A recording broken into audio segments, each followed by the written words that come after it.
ದೊಡ್ಡ ಕರಳಿನ ಕ್ಯಾನ್ಸರ್ ಅಂದರೆ colon cancer preventable cancers ಅಲ್ಲಿ ಒಂದು. ಇದು ಇನಿಷಿಯಲಿ ಸೈಲೆಂಟ್ ಆಗಿದ್ದು ಸಿಂಪ್ಟಮ್ಸ್ ಕಾಣಿಸ್ಕೊಳ್ಳೋ ಟೈಮಲ್ಲಿ ಆಲ್ರೆಡಿ ಪ್ರೋಗ್ರೆಸ್ ಆಗಿರ್ಬೋದು. ಆದರೆ ಗುಡ್ ನ್ಯೂಸ್ ಏನಂದರೆ ಪ್ರಿವೆನ್ಷನ್ ನಮ್ಮ ಕೈಯಲ್ಲಿದೆ. ನಾನು ನಿಮಗೆ 5 ಸಿಂಪಲ್ ಸ್ಟೆಪ್ಸ್ ಹೇಳ್ತೀನಿ. ಮೊದಲನೇದಾಗಿ ನಾರಿನ ಅಂಶ ಜಾಸ್ತಿ ತಿನ್ನಬೇಕು.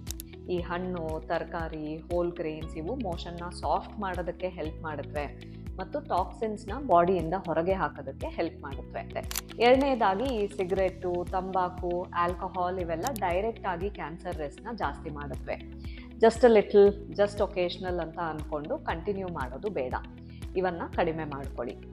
ಮೂರನೇದಾಗಿ ದಿನಾಲು 30ರಿಂದ 45 ನಿಮಿಷ ವಾಕಿಂಗ್ ಮಾಡೋದ್ರಿಂದ ಉರಿಯೂತ ಕಡಿಮೆ ಆಗುತ್ತೆ, ವೇಟ್ ಕಂಟ್ರೋಲ್ ಆಗುತ್ತೆ, ಗಟ್ ಮೂವ್ಮೆಂಟ್ ಇಂಪ್ರೂವ್ ಆಗುತ್ತೆ. ಇದನ್ನು ನಿಮ್ಮ ದಿನಚರ್ಯದಲ್ಲಿ ಇಟ್ಕೊಳ್ಳಿ. ನಾಲ್ಕನೇದಾಗಿ ರೆಡ್ ಆ್ಯಂಡ್ ಪ್ರಾಸೆಸ್ ಮೀಟ್ ಅಂದರೆ ಮಟನ್, ಬೀಫ್, ಪೋರ್ಕ್, ಸಾಸೇಜ್, ಸಲಾಮಿ ಇವನ್ನು ಸ್ಪೆಷಲ್ ಒಕೇಶನ್ಸ್ಗೆ ಮಾತ್ರ ಇಟ್ಕೊಳ್ಳಿ. ಪ್ರಾಸೆಸ್ ಮೀಟ್ ಕೋಲನ್ ಲೈನಿಂಗ್ಗೆ ಹಾರ್ಮ್ ಮಾಡ್ಬೋದು.